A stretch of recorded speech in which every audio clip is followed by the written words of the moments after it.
If you work as a manufacturing facilities engineer, installing a new piece of equipment can be as complex as the machinery itself. From prep work to alignment and testing, it's your team's job to put it all together. That's why it's good to have Grainger on your side. With industrial-grade products and next-day delivery, Grainger helps ensure you have everything you need close at hand through every step of the installation. Call 1-800-GRAINGER, click Grainger.com, or just stop by. Grainger, for the ones who get it done. This is a Hat Trick podcast. Oh, lovely. Welcome to In the News This Week, the podcast from some of the team who've worked on Have I Got News For You. I'm Emerald Paston. I'm Mike Rayment. I'm Queenie Miller. And I'm Jack Harris. We'll be taking you through the big and not so big stories in the news this week when the TV show can't. Think of it like this. If the main show is a British couple holidaying in Tuscany, then we're the Ibiza final boss. What guy? Our icon, our idol. All of us. Are we gonna explain that? Why don't you explain it, Mike? I feel like you're best placed. I only became aware of it today. I'm not sure I know what we're talking about. Oh, this is incredible. The tables have turned. Queenie Miller. It's the first time I've not known anything ever. I can't believe the Fringe has kept you in this bubble outside of Ibiza Final Boss. I was going to say, ironically, it's about a great Fringe. Okay. So the Ibiza Final Boss is a man who dared to go on holiday. He has an unfortunate condition where his features are far too close together, including his haircut and moustache, and he got videoed, and then this is what happens against his will. He's gone viral. But his haircut is like ultimate pudding bowl haircut. Yeah. When you said his features were too close together, I genuinely thought you meant Keir Starmer. It's like, why is he on holiday again? Keir Starmer would be like the Beamish Museum final boss. The what museum? Beamish. You guys don't know about the Beamish Museum. Oh, yeah. Come on, mate. Is that the Pencil Museum? No, it's like the Pencil Museum on steroids. That's nice. Yeah. What's there? It's got tractors and stuff. You can live oldie worldy and have people dressed up. And they It's even like have a valley, right, that they've turned into an old, yeah. fashioned world. Yeah. So it's got a reform MP. Ibiza Final Boss would probably still fit quite well in there because it doesn't look like he comes from the medieval times. With his You're haircut. right, dressed in the right clothes. Yeah. He'd fit right in. Well, it's a high-octane start to the podcast. Yeah. Well, hello, everyone. How are we all? Good. Thank you. Has everyone recovered from the Fringe? Queenie, you've been there a whole month. Yeah, and I'm completely normal now. I'm back. It's been about 12 hours since I finished my last show. I'm 100%. It's going to be a great record. It's going to be a great... No, I'm really excited to be back. Yeah. And that's the first sincere thing I've ever said. Wow. And just to follow, if we're doing sincerity, I would just say, because you won't say it yourself, went up to Edinburgh, went to see some of the Queen's shows, absolutely smashed it. Mm-hmm. Whoa. Got some award nominations in there for some of your shows. Yeah. I know you're not going to say this. I know. Do you know what? I'm only being nice because I know how unbelievably awkward it makes you. Oh, yeah. And upsetting it is for you. So Mike didn't say any of this in person when we were in Edinburgh. I was like, oh, that was shit. Yeah, I actually booed all your acts. Oh, you were the one we had to get out of the venue. Yeah. The security. Yeah. No, it was very good. Should we get into round one? Yeah. So one of the big stories this week involves groups of angry British people getting violent at hotels. Now, I'm not talking about the sunbed fights currently happening around the Costa del Sol, but the immigration protests outside hotels that are housing migrants in the UK. I mean, the irony being of them going there and telling people to go home. I know. I think we got to start calling these mobs instead of protests. They are mobby. Don't know, I feel like there's a bit of organisation that is involved with the protest. To be fair, Richard Tice from Reform came out on Friday and said everyone should protest in a friendly way. Oh. So you should just say, please, can you go back home?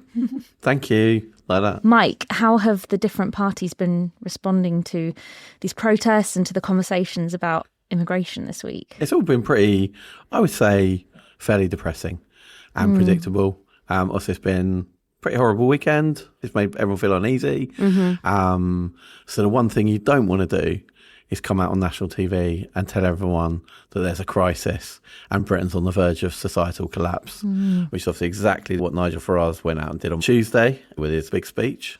I don't know if you saw the screens. He had like airport-style screens where he showed where flights would be going, where he'd deport people to. What about Ascension Island? Doesn't that solve everything? This island that we've all never heard of before in the Atlantic that haven't agreed to receive any of our asylum seekers. Yeah. We've just said we'll send them there. Yeah, that's what Farage's done. Nice. Great. Sleazy jet. Nice. It's funny seeing some of the policies that they came out with today. Like, one of them is like paying countries to take back migrants. And one of those countries would be Afghanistan, which they were asked about. And you could just imagine if that was a policy that came out with, it would instantly be like Labour are paying the Taliban, which is essentially what it will be if they do that. Yeah. And it's like they kind of just skate over that. And it's always fun. We've talked about it a couple of times in the podcast where like slowly but surely like policies are being pulled out of Farage and people start to go, well, Where are they being pulled out really from? match up. Yeah, that's it. That's why no one wants to see them, because of where they're getting pulled out. So Farage, he had a new slogan. So you saw this? Operation Restore Justice. Really bad Marvel film, that. Yeah. No, it's like confusing because he's saying Operation Restore Justice, but Farage's whole thing is based on being able to get around the judges and deport whoever he wants. So really it should be called Operation Abandon Justice. Distort justice. Yeah, he wants exactly to get rid of Human Rights Act and fly asylum seekers out abroad. I wonder where we've heard that before. What I love about that is the Tories being like, we had that. That was us. And it's like, yeah, we were the ones who were going to be terrible to migrants. Yeah, you know? they're not as outraged about the wrong thing. They're not being like, whoa. What do you mean? Yeah. They're like, that was actually our idea. Did you see as well, like Farage has said before that mass deportations is a political impossibility before. That's what he used to say about what the Tories were doing. Now suddenly he's gone, actually, it is possible. And you think, well, where have they got this new information from? And they showed it at the conference where the question got asked, can we deport 600,000 people across 5 years in government? And the question got asked to the Reform chair, whose expert opinion was totally, yeah. And then that was it. They just moved on. Yeah. And you think that is the sort of attention to detail which you need to become a government, basically, isn't it? Yeah. One other thing to flag from this anti-migrant protest hailstorm. As picture researcher, I wouldn't be doing my job if I wasn't looking at everyone's Twitter. And Robert Jenrick has seemingly accidentally gotten himself into a bit of hot water. He was pictured with a neo-Nazi leader at one of these protests in Epping, and he posted the photo himself. It's one of his oldest friends. The subheading to this headline is, oops. It is funny that Robert Jenrick just jumping onto all these things, you know, now he's like talking about how much he loves St. George's flag. But I don't know if you saw, there's the Kemi Badenoch interview that happened this weekend where she was kind of talking about the fact that she's like, look, I don't think Robert Jenrick's coming for my job. I think like some other people might be talking about it. There's so many other people who might be coming for my job. Right. My favourite line of hers in that interview was that she was talking about all the kind of negative press she gets. And she said the price of success is that you get haters. So presumably she's still waiting on those haters to arrive because there hasn't been any success whatsoever yet. No. I feel we should also point out, we haven't pointed this out enough, like in amongst all the ineptitude from the Tories and Reform, Labour have sort of ceded the upper ground to Reform yet again. They've doubled down on, well, what we're doing is working, even though it's clearly not. Now, there's a survey this week, people who asked how they felt the government was doing on immigration. Love these. Well, first, 39% of people said immigration was the most important issue to them at the next election. So that's, to put that in perspective, the economy is on 25% in the middle of a cost of living crisis. So people have strong views on it, and I think it's fair to say there are a number of people who are upset because they feel like, just give it a bit of balance here. They feel like they're seeing things like it's hard to get hospital appointments. Things have not improved. Public services have degraded. But unfortunately, what no one seems to want to do, or certainly the government don't want to do, is challenge Reform's assertion that this is because of illegal immigration. Even though I think illegal immigration is, I think it was 44,000 people last year out of 900,000 people who emigrated to the UK. So yeah, it's like 4%, isn't it? Yeah. I think, of the actual number. Yeah. 71% of people polled said that Labour were doing very badly on immigration, and 56% of Labour voters said Labour were doing badly. So they're in massive trouble here. The one thing I read that they'd been doing this week is they've begun placing adverts in France about the one in, one out treaty. I did see that. Basically going around pasting up some adverts. It sounded like just those going, I tell you what, we'll get you. Which you think that's the exactly the sort of process is going to work, isn't it? If you really want Labour to do something about the illegal immigrants in hotels, just tell them they're all pensioners. They would have them out there in a jiffy. They'd be gone. While all these politicians are worrying about the UK's beaches, Queenie, are there any MPs who have actually been enjoying the seaside this summer? Yes. The story here is some people think that there's been a bit of a hypocrisy with Rayner buying a third home, a beachfront property, when she is proposing a premium second home council tax sort of uplift in the autumn budget. I was so confused by this story. I feel like, come on, guys, she's housing secretary. She needs to test drive some houses. If anyone gets houses, 100%. On the Tory side, they're taking this as an opportunity to be like, you shouldn't be doing this because it's attacking people's freedoms of having a second home. That second home premium policy that everyone says is hers, that she's pushed through, which she has, was originally Sunak's. And that was brought in under Boris Johnson's levelling up policy. So they're suddenly being like, actually, hang on a second. Yeah. I think there's a bit of the media looking a bit of the wrong way here, where most of the headlines have been like, it's a scandalous third home. It's like, no, it's actually quite normal. Or I saw one saying she's building a property empire. Oh yeah. That was Richard Tice. Richard Tice again. He's all over the news this week. But he said it in a friendly way. Exactly. I mean, it's really interesting because the story was broken in the Mail on Sunday, who said it's the third home. As you pointed out, she's got her council house. She's got a Grace and Favours home, which she doesn't own. She can't sell. Yeah. And then she's bought this third property, which she's well within her rights to do. Even The Spectator wrote an article this week saying this is bullshit. So, which is mental. When The Spectator are going, to be fair to a Labour MP, given you could do a whole series of location based on the Conservative front bench's property portfolio. So I think, people in glass houses in their third homes shouldn't throw stones. But also, it's like, this is the thing I don't get, is because she's buying a second home, so she is paying that council tax. Yeah. But there's so many things to attack Angela Rayner and Labour for, like the vanity photographer, the actual inability to do anything that's made any difference to anyone's lives positively. And I love the Telegraph, clutching at straws, desperately trying to get something on her. They spoke to a person nearby who said, oh, she's been there some time, she's been there for a few months. And then they added, I haven't seen her here personally. I haven't seen her anywhere. She's probably too busy, isn't she? Which you're like, it's probably a good sign that they're saying she's too busy working that she can't be there. That's the one thing that's not true, though, because Angela Rayner's never Angela Rayner's just on the lash somewhere. The one thing they could have picked her up on. That's why the House of Commons have bars, mate. It genuinely wouldn't surprise me if it turned out the third home was just a sandcastle. I think this is the reason why the story's gone a bit big, because the pictures are striking. It's her on a beach in her dry robe with her massive glass of wine, sitting in a dinghy, having a vape. They're great pictures. They are fantastic. Presumably as taken by her vanity photographer. Yes. I'm just waiting for Ed Davey to do a question in the Commons about the dinghy. And where did you get it from? Looks really good quality. Looks really...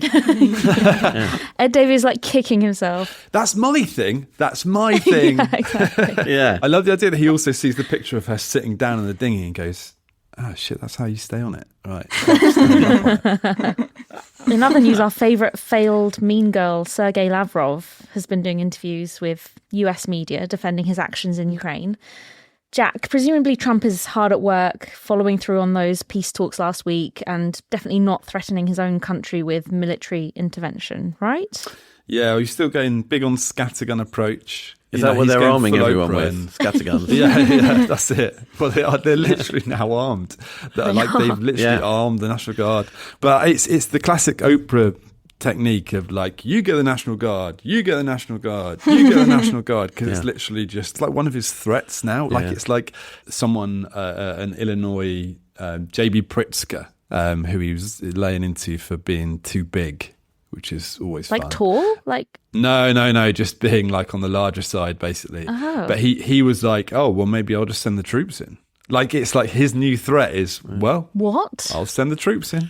Because he's too fat? To put him on a diet? No, not because of, not to police the fast food outlets in Chicago. Make a chain, like an iron dome round the Arby's. Maybe that'd be a good dieting, send in the troops. They come to my house and take all the trans fats out my fridge. But then obviously, so you've got that's going on. And then he's got the Ukraine stuff, which we didn't hear a lot about what was said behind the kind of meeting between Trump and Putin. But we're starting to feel like you get a bit more. Because one of the things he said today was that he reckons Putin has put off meeting Zelensky for this summit because he doesn't like him. Are we sure about that? Is there any evidence? I think they're really good mates. Yeah. I know.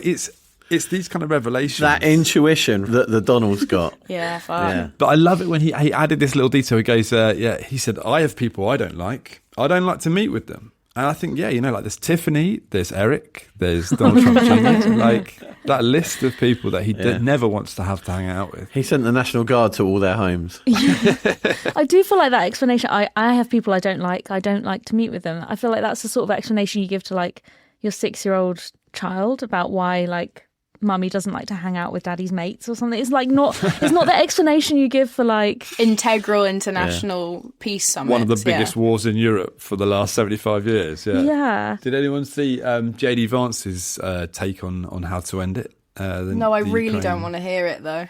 Well, you're going to hear it. He was using World War II as an example for how to end the Ukraine conflict, because he said that World War II ended with some kind of negotiation. Which is an interesting new history lesson. Japan did really consent to having 2 atomic bombs dropped on them. It's the first time I've heard atomic bombs being described as negotiations, basically. Right. Didn't a bullet negotiate with Hitler's brain? That's what ended World War II. Yeah. It was a very short negotiation. But very effective. Yeah. Another thing I saw with the Ukraine thing is another tactic. They're saying that Trump's stopping Ukraine using long-range missiles to fire into Russia in an attempt to entice Putin to the negotiating table.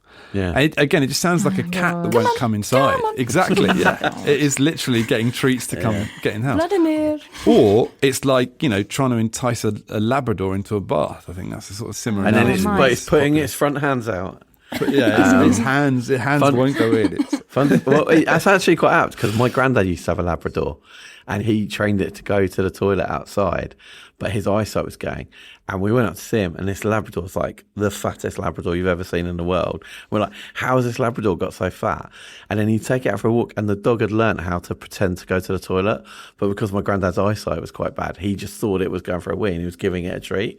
We went for a walk. It went for like 35 wees. the most incontinent fat dog you've ever seen. And genuinely, that is such an apt analogy for Trump and Putin, because Trump's like going, look, he's doing it. I'll give him a little treat.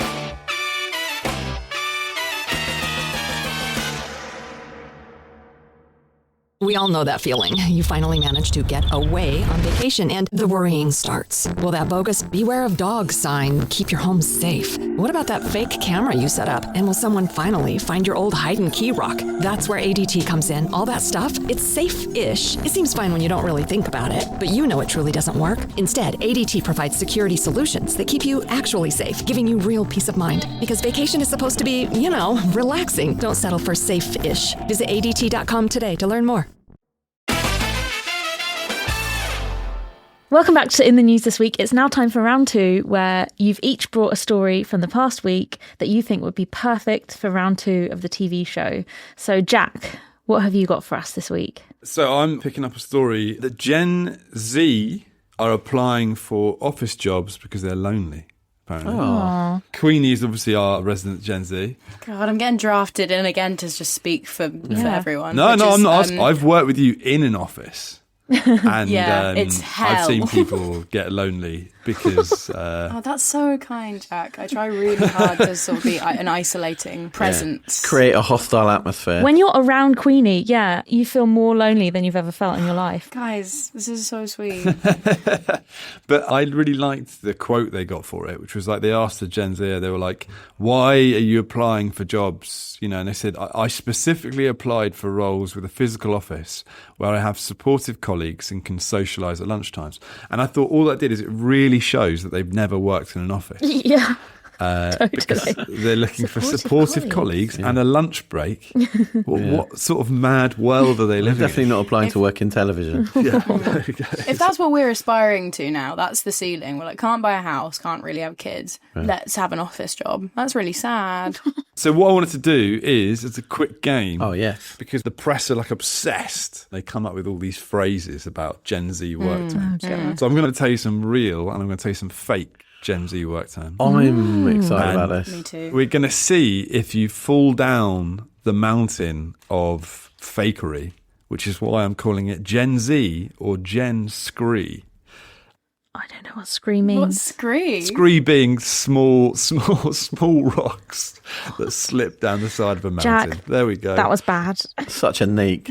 You're such a neat Jack. That was an avalanche of nerdiness. Diggory, can you cut out me having to explain what scree is? Thanks very much. That's the producer. The producer will cut that out and you can all go, yeah, that's a great title. Gen Scree, Gen Z. Weirdly, he's not responding to you in any way whatsoever. So the first one I'm going to ask, right? Is this real or fake Gen Z work term? Task masking. Isn't that a show on Task masking. Channel 4? With Greg Davis. Yeah, that sounds like something like a journalist would make up. I'm going to say yes, because it might be something like pretending to do a job when you're actually not. Task masking is a real term, and it's called like going the extra mile to make it like you're working hard while you're actually hardly working. So, Queenie, you're exactly right in your definition. And examples they give are... Angela Rayner? Yeah, there we go. Examples are sitting on a dinghy vaping whilst emailing. No, examples are walking around the office, pretending to take calls and typing audaciously loud. Not my words, that's the description. Audaciously. Which is great. I love that idea. Yeah. Okay, next one. Flag haggling. This is what they're doing outside the hotels in Epping? That's how they get so many of them. Flag haggling. I don't think you can call someone a flag haggler anymore. Jack, mate, to be honest with Well, you. you're right. It is a fake term. Flag haggling is actually what Robert Jenrick has been up to. It's when you tried to convince Tory MPs to make you leader by showing how much you love flags. Flag haggling. Yeah. Flag hag. Very nice. Guinea pig commuting. I don't know, that feels like go to work in London generally and take... Yeah, I feel like a guinea pig when I'm on the tube, Yeah. you know? So we're saying Feel real like or fake term? travelling around a Real. massive experiment. Real. Okay, it's a fake term. Guinea pig commuting is actually when you jump on the bus with your pet on the way to Aalborg Zoo. Career... Is it a commute when you love it, Jack? Is it a commute? Yeah, that's true, yeah. When you're going off to just toss your guinea pig into the lion's mouth, which I think is how they do it. Career lily padding. It sounds like a very HR term. Yeah. I think that's one of Sting's children. Career lily padding. I'm going to say fake. Yeah, I'm going to say child of Sting, secret answer C. Okay, this is real. Basically, they're replacing the career ladder, and instead of taking your path, you can jump to whatever opportunity fits best at the moment. Lily So- That padding. sucks. Let's stick with the ladder. Yeah. You can't pull them up after you, which I thought was the point of going on the career ladder. Yeah, the whole point is you want to make it so it's impossible for anyone to come up after you. Yeah, exactly. Yes. Good point, Queenie. Thank you. Removing the cucumber. That's not a work thing. Mate, what you do in the privacy of your own home? Listen, no, it's not. It's just an A&E doctor's strangest day at work. That's all that is. Jack's text to his emergency contact. I'm going to say real. And conscious. That's me. That's Freudian slip. Wow. Like, Where are we going no, sorry. here? Conscious unbossing. Conscious unbossing. That sounds so wanky and stupid that I think it's real. Yeah, me too. Wouldn't you just say quitting? Mike, you're exactly correct. Conscious unbossing is taking steps to avoid becoming middle managers and staying as individual contributors. I've been unconsciously unbossing my whole life. Whereas I feel like Queenie was born into the world consciously bossing people around. So Yeah. So many compliments today. But they did a really insightful bit of research where they said that 68% of Gen Z said the only reason they would pursue management is for the title and for more money. That's unusual. That's everyone's reason. What else do you do it for? They do it for the love of the game. All us old people. Yeah, I was like reading. I was like, what are the other 32% getting into management for? I did some research into Gen Z speak accidentally. Oh. Did you know? Did yeah, you read I a got- text from Queenie? Yeah, no, I definitely don't do that. She doesn't have my number. I've not with For all good the reason. abuse. Yeah, Yeah. all the abuse. No, I consciously made an effort not to speak to any Gen Zers at Edinburgh, and then on the train home, I sat next to I'll say a very nice Gen Zer. Oh my God, you're She so gave old, me some Mike, but yeah, okay, carry on. and she gave me some good Gen Z lingo. So here's one: if you want to leave a party early, you hit the eject. Hit the eject. Yeah. So what's happened here, Mike, is someone has seen you hook, line and sinker and thought, I'm going to give some made-up terms to this old man who thinks he's going to know what he's talking Mate, about. if you don't stop insulting me, I'm going to hit the eject. No, Mike. And you'll be sorry. What else, Mike? What other ones? Shrekking. I have heard of that. Have you seen this? No, what is it? I've never heard of it, but this generation has such a deep connection with Shrek that I I'm know. not surprised that would be a word. It's when you go out with someone who's uglier than you, but then they sort of are the one who ends up ending the relationship, and you got Shreked. I actually think that's great. That's brilliant. That's so specific. Sometimes we don't need slang words for things, but in this case, I think that we do. I think that's right. Anyway, so I'm Gen Z competent. You know, you put a sticker on a boiler. You're like, yeah, this is safe. I've had my Gen Z competency test. I always trust people's grasp of popular culture by the stickers that they've been given in terms of qualifications. So, you know, you could just go hit the eject with that kind of chat. Oh, Okay. gosh, that's the third time he said it. I'm so pleased with that. Well, thank you, Jack, for that story. That was enlightening. Not as enlightening as Mike, but that's No. fine. You know, what can I do? Thank you. Queenie, what's your round 2 story? My round 2 story, I'm just going to go straight into it. Do it. Sweden's Way Out West Festival allows fans to pledge their kidney for a ticket. Wow. Now, this is a bit of me, literally. This year, tickets to Way Out West Festival, which showcases artists like Charlie XCX, Chapel Roan and the Pet Shop Boys, sold out in record time, that's one mystery. Ouch. But organisers say a common phrase they hear is, I'd give a kidney for a ticket. So they're getting them to put their money where their mouth is or where their vital organs are. No one has ever said that. Yeah, people say I'd sell a kidney for that. Yeah, I'd give my kidney. You need to speak to more Gen Zers, Mike.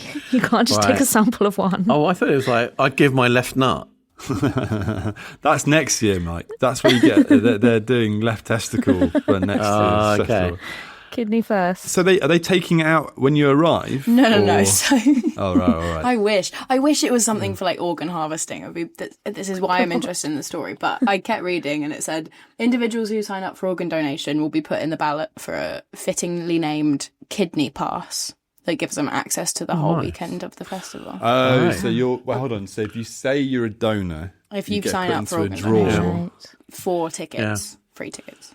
Queenie's jumped the gun. That's why she's doing the show from an ice bath. Yeah. I actually donated both of my kidneys, twice the chance. So fingers crossed for me, guys.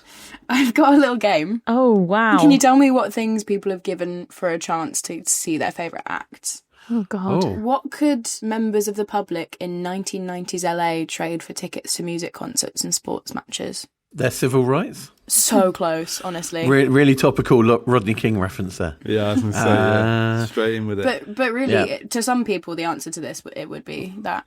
Your house. The answer is firearms. Oh. So it is kind of the rights. This was as part of an effort to get weapons off the street. So pretty the weapons smart. were taken by Yeah. police with no questions asked and destroyed, which I think we could do again, like London Yeah. Festival, Knife Amnesty. Also, there's a lot more weapons on the streets in America now, thanks to the National Guard. Yeah. What did Gillian from Oldham give to see Oasis this year? Is it? I imagine I'm going to go house again. I'm going to go house. You're trying to get rid of your second home and avoid the tax, is that right, Jack? You're like, that's where it. can I give my house? Also, where is this house? Because I feel like some houses, Yeah. they wouldn't make up the ticket price. Did you get a mad tattoo or something? So the answer is actually her labour. She initially failed to get tickets, but then applied for a job working at the merch stand at the venue because it had a full view of the stage. Very She savvy. said she gave off her labour. I thought it meant like her baby. And then what did Andy Byron and Kristen Cabot give for a concert in Boston this year? In Boston. This is a story we've talked about before. Oh, is it? Their child. Different labour laws in the US. They kind of gave their labour because it was their jobs. This is the Coldplay Kiss Cam couple. Because they got fired. Oh, very There we good. I enjoyed that. Thank you, Queenie. Sorry? That's very fun. Festive end to the summer. Give me your kidney away. The most festive end to a summer you could possibly have. Yeah. What an end to the series. That's how we fund the next series. Wait, have you guys not already given your kidney away? I've given both of my kidneys away, guys. But I get it for the podcast. That was part of my contract. When I signed mine, I gave away your other kidney, Jack. So Oh, what? I did the same. What are we Yeah. going to do? yeah, Got yeah. 3 So I'm You're minus actually- one kidney. You owe them a kidney. I've got to steal a kidney from somebody. You've got to find a Get yourself kidney. down to Allberg Zoo. I'm going to start a music festival. It all makes sense. So, Mike, what story have you got for us? My story is the story of 8-year-old Lenny from Essex, I'm sure you've seen this in the news, guys, his well-documented addiction to eating jacket potatoes. Yes. This is a legend in the making. How old's Lenny? Lenny's 8 years old. How many jacket potatoes do you think Lenny's eaten already in his short life? He's counted his whole You life. can't do more than 3 a day. No, that's not true. I mean, when can you start eating solids? Like when you're like 2? 2? So let's say 2 till 8, 6. Let's have it happy. He's had 2 every day.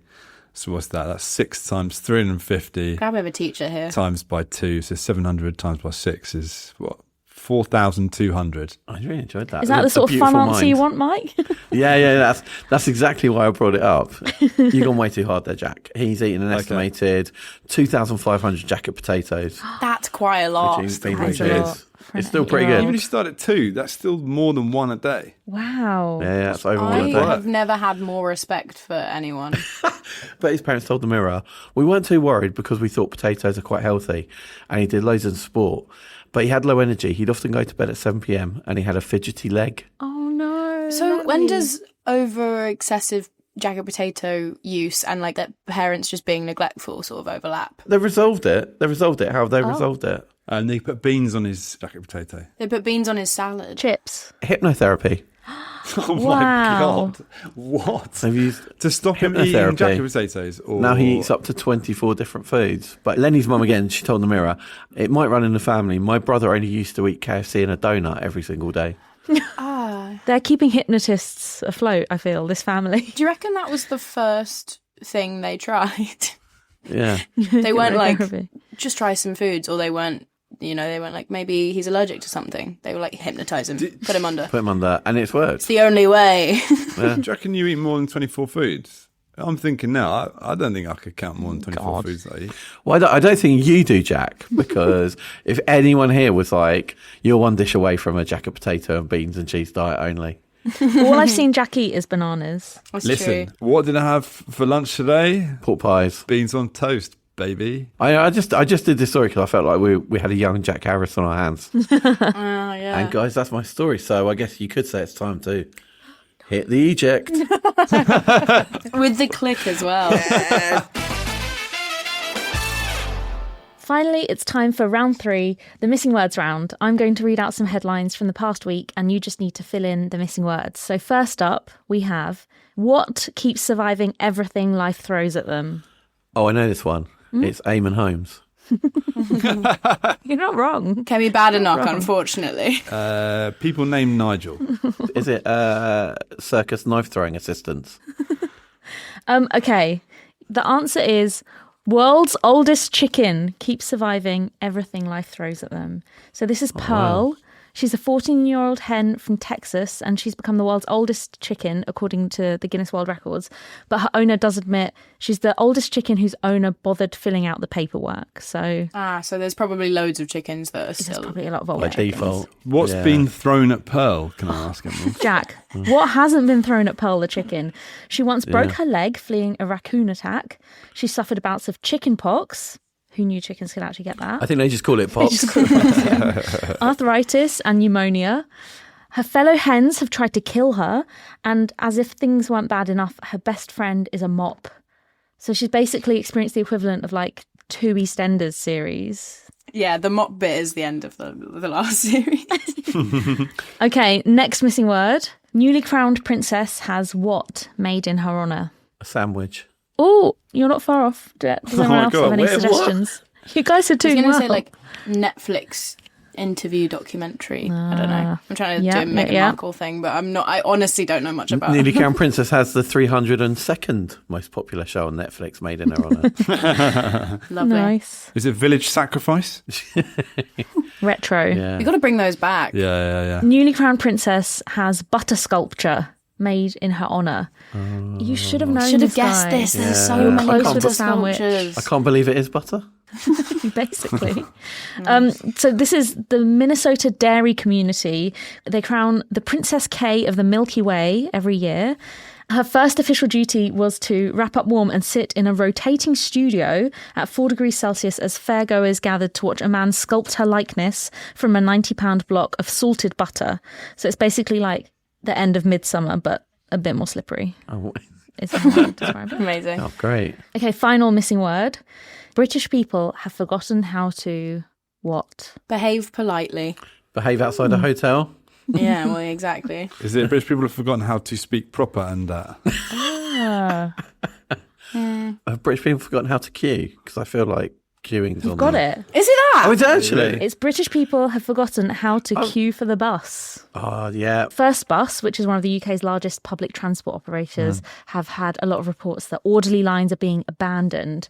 One of them said, "We ask passengers to be mindful and considerate and get back to that classic British pastime of good old-fashioned queuing." And that quote is from Simon Matheson, the firm's director of operational excellence, which is the title of someone who kicked up a fuss when he missed out on the position of director of operations. He's added on the I respect that. I like my operational operations to be excellent. I would say I kind of support that you kind of just have to let people in bus queues. Wow. And the country. And moving on. We posted this missing word round on our social media channels, and congratulations to Tom Jackson 163 on Instagram, who made us laugh with their response when they said, "British people have forgotten how to amusingly fill in the blanks." He went meta there. Yeah, I got us there, to be fair. It's pretty good. It's really nice being seen. Follow Have I Got News For You on Instagram and Twitter so you can enter our missing word round when we return in October for another series. Thank you for listening to In the News this week. If you've enjoyed this episode, please give us a 5-star rating on Apple Podcasts or Spotify. For updates on the show, make sure you're following Have I Got News For You on Instagram, TikTok and Twitter. You can also get in touch with us by emailing podcasts@hattrick.com. That's hattrick with 2 T's. Make sure you followed or subscribe to the podcast wherever you're listening to it now, and we'll see you here for another series of both the TV show and the podcast in October. Guys, you know what to say. Oh no. For the last time this series, hit the eject. In the News this week is presented by Jack Harris, Queenie Miller, Emerald Paston and Mike Rayment. The producer is Diggory Waite. The executive producer is Claire Broughton. And the music is by Big George. In the News this week is a Hat Trick podcast.